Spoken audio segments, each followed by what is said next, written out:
Mm.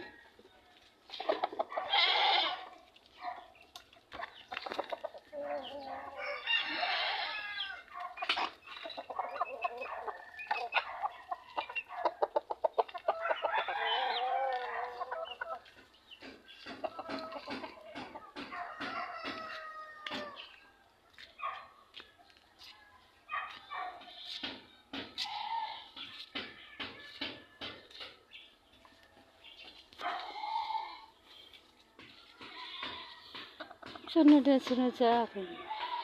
Gusto naman na sila pakainin.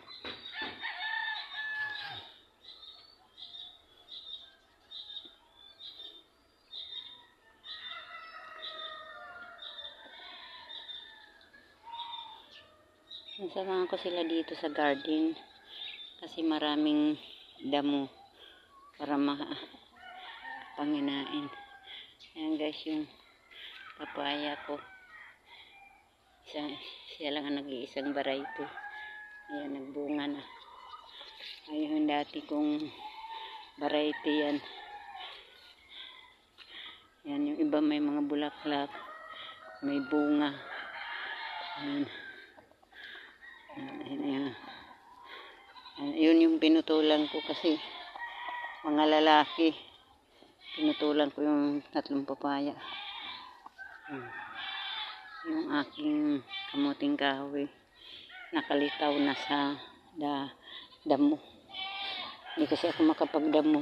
Tulad dati na sagad ang damo talaga. Ngayon hindi, tabas-tabas lang. Dito galing yung variety nito. Matagal na ito. At ngayon ito naman yung dyan siya nang galing. Ayan yung ano. May bunga ulit siya. May bunga siya ulit. Masipag siya mamunga eh. Kahit mataas na siya at may edad na, bubunga pa rin.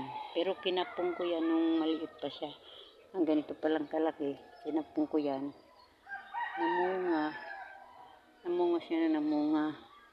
Ang matangkad na, nawalan siya ng bunga nung sobrang init. Kala ko nga hindi na siya magbubunga. Kala ko na sana noon putulin, pero sabi ko hayaan na lang. Ayan, ang bunga siya ulit. Yung langka ko namatay.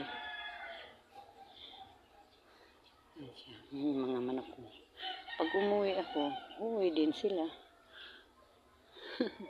Nakasunod sa akin, pinakain ko na yan eh. Sunod pa rin sa akin. Pero pag okay yung pakiramdam ko, dadamuhan ko talaga to. Pero mas okay yung hindi ko sila dinadamuhan, tinatabas-tabas ko lang. Kasi pag bagong usbong yung damo, sarap na sarap yung mga manok ko magkakain. Bibili nga ako ng pangtabas lang sa para hindi nadadalusin. Damo para pag bagong tubo ang damo, sarap na sarap sila manok.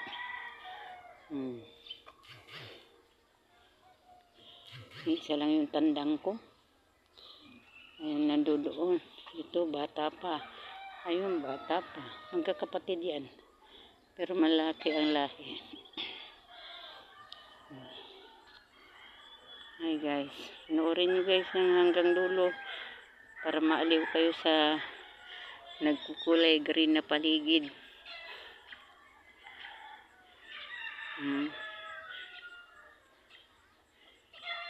Kulay green na paligid guys. May ano daw nito?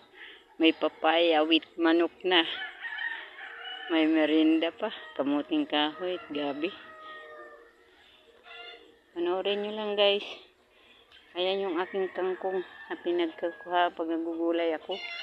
Kasi ako lang naman mag-isa. At talbos ng kamuti. Yan, malunggay. Yan, marami akong puno ng malunggay.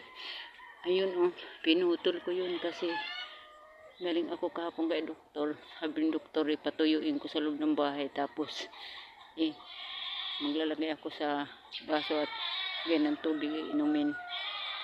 Kasi ang ginagawa ko, pinapakuluan ko lang yung katas, yung iniinom ko lang.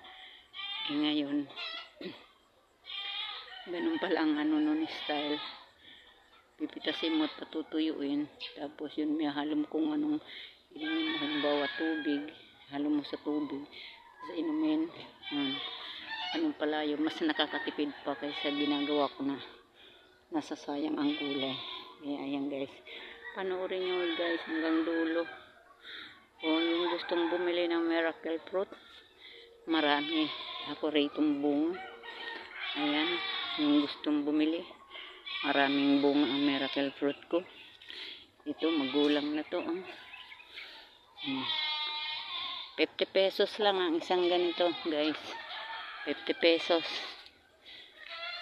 Ano, kala mo nakasabit sa ano lang. Marami yan. Yung gustong bumili, ayan, 50 pesos lang ang aking binta. Uwi na rin yung mga manok ko. Nauna pa sa akin. Oh my goodness. Okay, bye. God bless sa mga manonood. At laging nasa malusog na pangangatawan. At laging may biyaya ng Diyos. Salamat sa inyo lahat.